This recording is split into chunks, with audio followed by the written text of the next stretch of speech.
I want to share about the Good Samaritan study. And this was a study that was done in Princeton Theology School. So a place where humans were going to school studying to be religious leaders.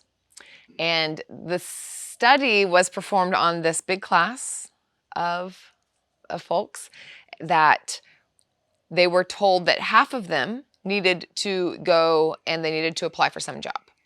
And then the other half were told that they needed to go and they needed to give a speech on the parable of the Good Samaritan. So maybe you've heard that story. And if not, essentially what it is there was somebody who really needed help.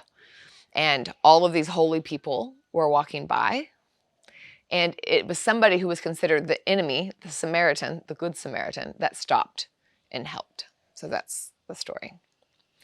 So in the group that were told that they needed to go and give this speech, they split them into 3 groups.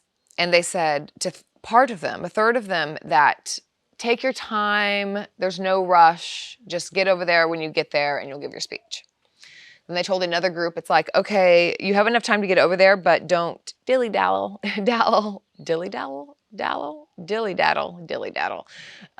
Glad we covered that. And go ahead and get over there. And then the last third, they were told that they are out of time, so you better hurry. Like, go ahead and, now, you're late. So then they placed a human who needed help. And I can't remember exactly what it was. It's like maybe all the groceries had fallen out, or somebody who was in very visual distress, that it was very obvious. And they wanted to see who was going to stop and help. Was it the people who were going to go and give this speech on the Good Samaritan? Was it maybe the people who were going to give the job interview? Like what, or the time, what were the variables here? And it had nothing to do with whether people were going to be, giving this speech about generosity and kindness or not. What it had the most to do with is whether the people had time, whether there was enough space. So our ability to stop and support, to be aware and present and generous with ourselves, has less to do with our personality and more to do with whether or not we have time. Like, it's pretty rudimentary. And we live in a world that, I read the other day, this is so interesting. I read that, what do you think is like the highest Google search? I don't know what I would have guessed. Probably like sex, different things. Sex, I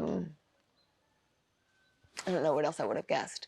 But what was very surprising is that time management, time hacking, time is much, much higher than even sex.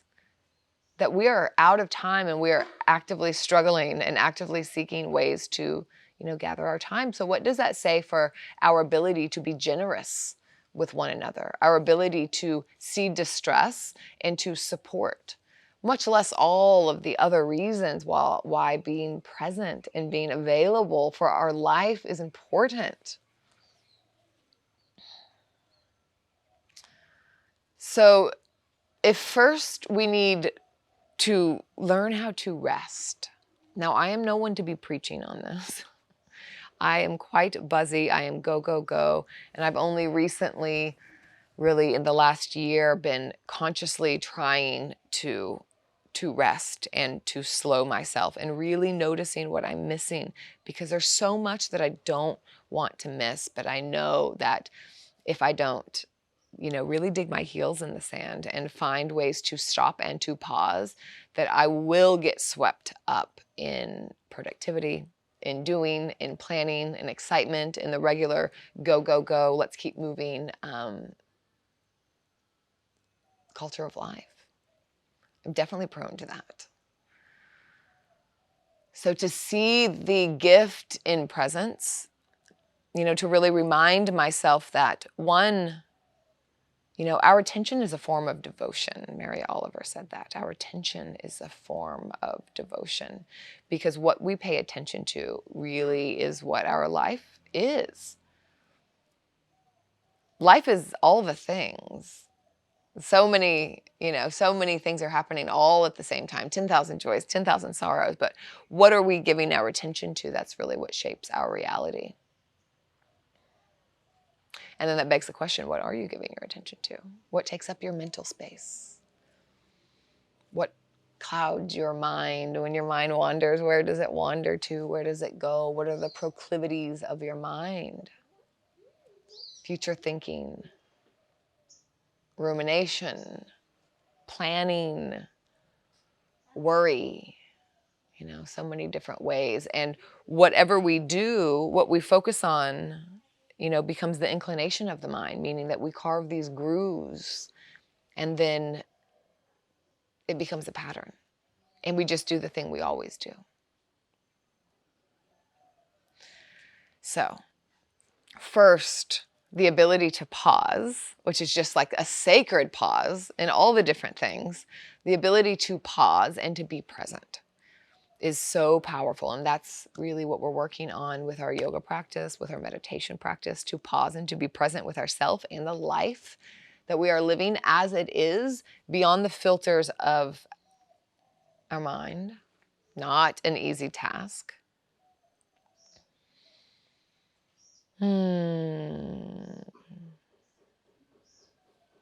So resting allows us to pause. And then the pause and the presence is what allows us to really be generous with our love, with our attention, to direct it.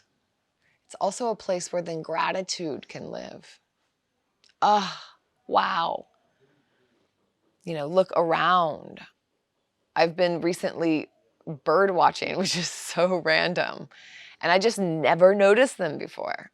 And my ability to be still and to notice and to be present is bringing me so much delight. I'm like, oh my gosh, I didn't know. I went on this bird watching tour the other day and I couldn't believe how excited that we were getting.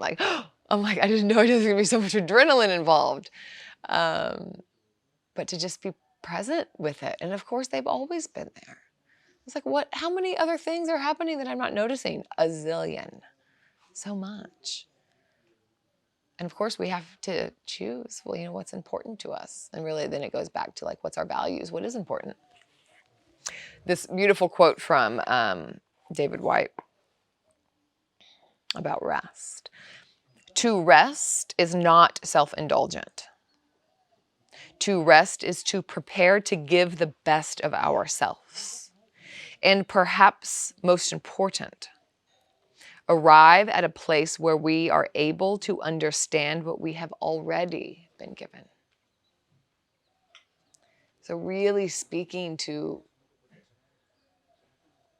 gratitude, and often that the barrier to gratitude is the busy mind. Is to be everywhere else but where we are, and to see the abundance in big and subtle ways to what we already have. I'll read that again. To rest is not self-indulgent. To rest is to prepare to give the best of ourselves. And perhaps most important, arrive at a place where we are able to understand what we've already been given. And this constant need to seek and to get more, and this culture of comparison and lack that keeps us moving forward in a sense. There's this kind of forward motion sensation in my body when I'm like, oh, I need to do more, I need to do more, I need to do this, I need to get this done, check the list, da-da-da, da-da-da.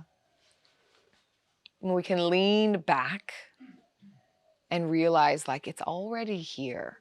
And this doesn't mean that we don't do the things that we need to do, all of that, but the reminder to pause as well.